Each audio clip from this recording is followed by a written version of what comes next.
Awali ya yote nawashukuru kwa jana tulivyojitokeza kumsindikiza babu yetu Mwadhama Polycarp Kardinali Pengo katika safari yake ya kuingia katika utukufu wa Mungu.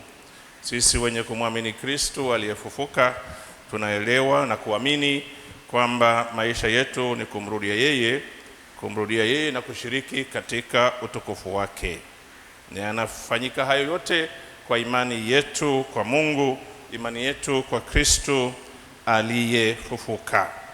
Na katika kipindi hichi cha Kwaresma, ndugu zangu, ni kutafakari mafumbo hayo makubwa ya imani yetu.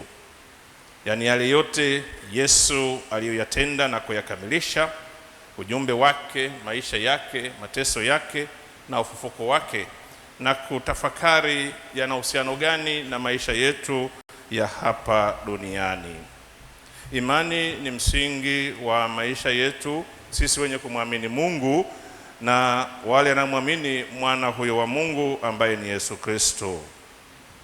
Imani ni kujikabidhi kikamilifu kwa Mungu, ukijua kwamba mambo mengi hatujui, sehemu nyingi hatuzijui, lakini huyu Mungu ambaye ni mwenyezi anafahamu yote. Sisi fikra zetu au fahamu wetu ni mfupi, ni wa hapa tu, sasa hivi hapa ndio unajua.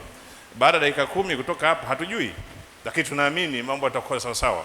Kesho hatujui itakuwaje.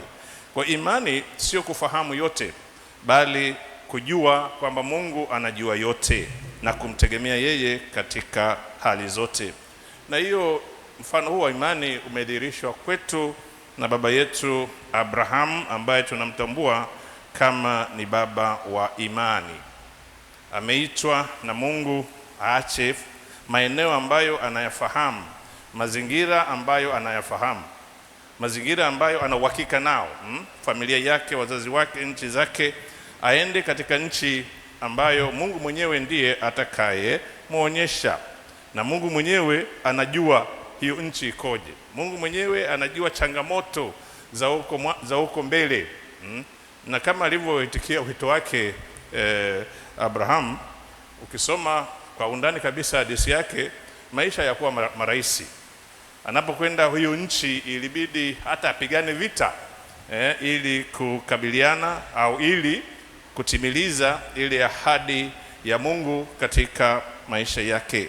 Kumbe kuitwa na Mungu pamoja na kumwamini Mungu haina maana kwamba mambo yatakuwa marahisi, mambo yatanyooka tu moja kwa moja. Hapana.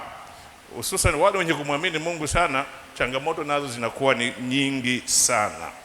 Lakini imani na uvumilivu ndio msingi katika kuitikia wito wowote ule. Ukuu wa Mungu na nguvu zake haina maana utaondoa yale yote, changamoto zote katika maisha yetu. Kwa nini? Kwani Mungu yeye anapenda kushirikiana na sisi katika kukamilisha yote tunayomwomba yeye, na yale yeye anayotuitia sisi tuyafuate. Imani na uvumilivu. Na uvumilivu huo umedhihirishwa katika somo la pili, waraka wa pili wa Mtume Paulo kwa Timotheo. Uvumilie changamoto zote pamoja nami kwa ajili ya Injili. Uvumilie changamoto zote pamoja nami kwa ajili ya habari njema ya Kristo. Uvumilie changamoto zote kwa ajili ya Kristo mwenyewe, ambaye ametuita sisi kwanza kuwa wa Kristo, lakini vile vile kufuata njia yake. Na njia yake kama tunamfahamu vizuri haikuwa rahisi. Changamoto zilikuwa nyingi, upinzani ulikuwa mwingi, na hatima yake akapata mateso makali sana, hata kashiriki kifo, lakini kifo haikuwa mwisho. Yesu naye anakubali, anafuata wito wake.